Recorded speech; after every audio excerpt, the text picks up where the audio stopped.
Knowing that you are an expert in persuasion, you know how to use words and ideas and concepts to your advantage. And you just explained that your art, I'm joking, has no integrity, but it's a product responding to a specific market demand. To what extent are all of those forces at play with your Twitter persona and your Periscope persona? Is that an authentic expression of your artistic self, or are you meeting a market demand? Oh, I love that question. It's so rare to get it like a question you've never heard before when you have my career. Um, I would say that everybody crafts their personality for the medium.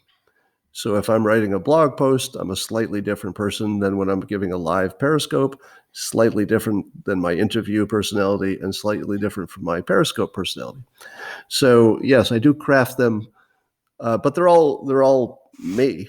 I mean, none of them are. I would consider them inauthentic because Mhm. they're all just an aspect of me that I either emphasize or de-emphasize.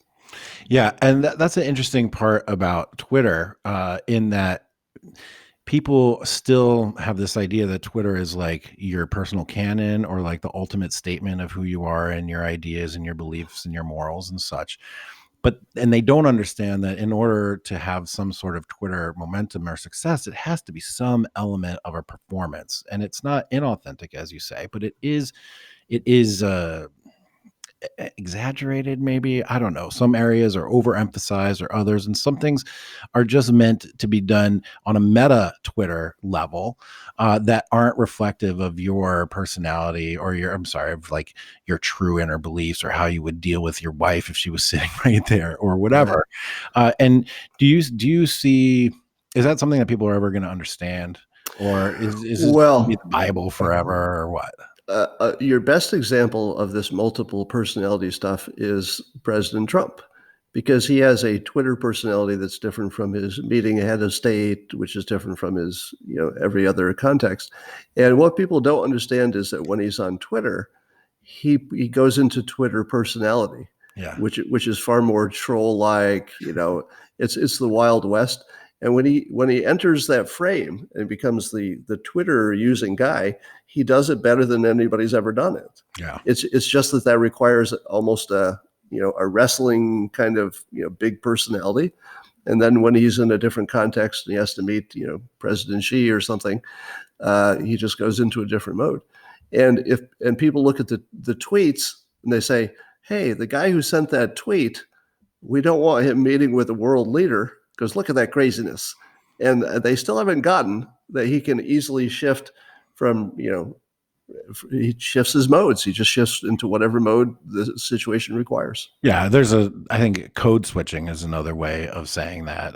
It's a little bit more specific to linguistics and just your overall communication style. And what's interesting is for me working in, my schools were 99% African American. And so in the classes there, you've got the kids speaking sort of colloquial, I'm not going to, Ebonics isn't the right word. I don't even know what they call it, black English or something. But it's like a colloquial version. And so actually the teachers specifically say, listen, when you're in school or with your friends, you can speak like this. But when you give a presentation, you have to speak like this. And when you go and meet somebody professionally, you have to speak like this. So they're very well versed in this code switching idea. Uh, So I remember when AOC Cortez, she went and spoke at like an all black congregation or something and like dipped into some colloquial sort of African American style communication. And she just got completely slammed for that. And to me, I'm thinking, no, that's perfectly natural. You meet and match and mirror the people that you're talking to so that you can gain credibility and persuasiveness. And that's not an inauthentic thing to do. So this ties all together with another question, which is, I have learned and studied all of, Cialdini and all the persuasion stuff and Dan Kennedy and copywriting and everything. Am I being inauthentic when I utilize those techniques? Is it just me? Is there a shadiness to them? Is there are these weapons that can be used in the wrong hands? Is there nefariousness? Can good people use persuasion morally and ethically? Well, the first thing I'd say is that we're all persuading all the time. It's just that we're not necessarily good at it. So when you dress a certain way, hold your posture a certain way, use certain words with people, everybody is trying to persuade, even if all they're trying to do is persuade people that they're cool, persuade people Right. that they're confident, persuade people that they're capable. So we're persuading all the time. It's just some people are better at it. So I don't know if there's any kind of moral line. We're simply being good at what everybody's doing, and everybody knows they're doing it. It's not really hidden in any way. Um, I don't see that as being ethically or morally inappropriate to be better at the thing that everybody's doing and accepts as normal fabric of the world.